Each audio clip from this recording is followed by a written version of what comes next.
It's the 18th year for the Mercury Music Prize, the prize for the British Album of the Year. It's a prize that has thrilled music lovers since 1992 and also irritated many beyond measure.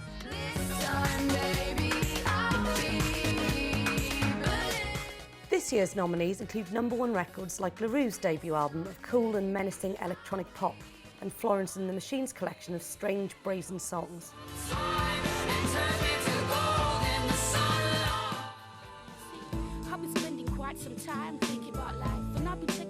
Elsewhere, you'll find the candid rap of Speech to Bell and the scrunky jazz of Lead Bib. Lovers of modern jerky dance music will love Friendly Fires, while softer souls should fall head over heels for Sweet Billy Pilgrim. As a judge for the past 3 years, I've become very passionate about the prize. At times, the experience has thrilled me. At others, it has irritated and maddened me. I want to find out this year what other people who have been involved with the prize really think about it. Sales of The Invisible's debut album have gone up 935% since they were nominated. I caught up with them in their rehearsal studio in Deptford.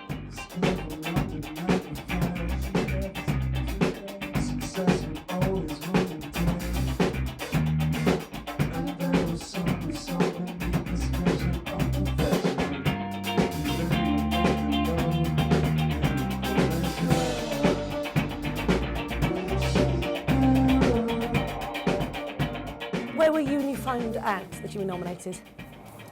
We were in Covent Garden, weren't we? Yeah, we were on that what's that roundabout? Seven called? Dials. Seven Dials. What were you doing there? Having a coffee, hiding. Coffee Apparently, yeah. we were told to hide. Very somewhere. near where the shortlist was announced. Yeah. Indeed. So you had no idea at all?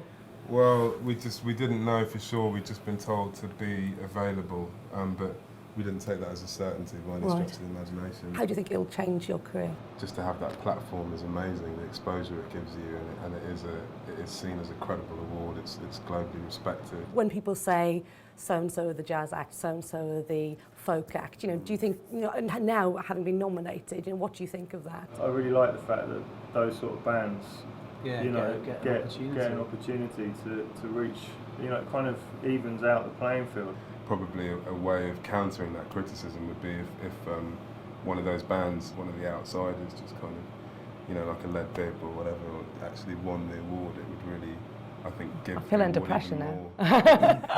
Yeah. Yeah. My lips are sealed. In 1994, Manchester's M People won the prize for elegant slumming over Blur's Britpop classic Parklife, while in 1998, Radiohead lost out to Ronnie Size and Represent. There have also been victories for acts who weren't well known previously, Take OK by tabla player Talvin Singh winning in 1999. But for all the criticism, the prize has also gone to well-known artists, such as Pulp and the Arctic Monkeys. Music critic Robert Sandel remembers the early days of the prize. He was a judge in the 1990s. So what was it like judging a prize that had never existed before? Were you given any guidelines? Did you have any things that you wanted to put into the prize yourself as a judge? The list back in the 90s was rather more constructed. We were told pretty much that we had to nominate some commercially successful blockbuster albums. There had to be a contemporary classical record on there. There had to be a jazz record on there. There had to be a folk record on there. So, we felt rather that we were putting something together, almost like a representative portrait of British music, rather than what the list looks to me like now, which is more fun, which is like, have you heard this record? This is fantastic. So, there's been a huge sea change in not just in the way the prize works, but in the way British music is made and consumed. And, it's great that the Mercury Prize reflects that. What fascinates me about the Mercury Prize still is that people seem to be interested in the format of the album when they're talking about it, at a time when many people say that the album is dead. What are your thoughts on that? I think it's remarkable. It's almost like sort of levitation, the way they've managed to keep this thing going. Because I remember writing a piece myself about 5 or 6 years ago, when the integrity of the album was being seriously questioned by iTunes and people cherry picking their favourite tracks, and the whole idea of an album as a body of work seemed to be under threat. Miraculously, that doesn't seem to have come to anything. It seems that people still like the idea. I don't know if they still support the idea of the album as a body of work, but they certainly support it as a kind of statement by the artist. And it's, certainly when you look at the sales effect that Mercury nominations and Mercury Prize winning has on the artist, it's clear that, there is still some vestigial support for the album. But it is strange, it's paradoxical that that should be so. Well, let's see who benefits from winning the prize this year.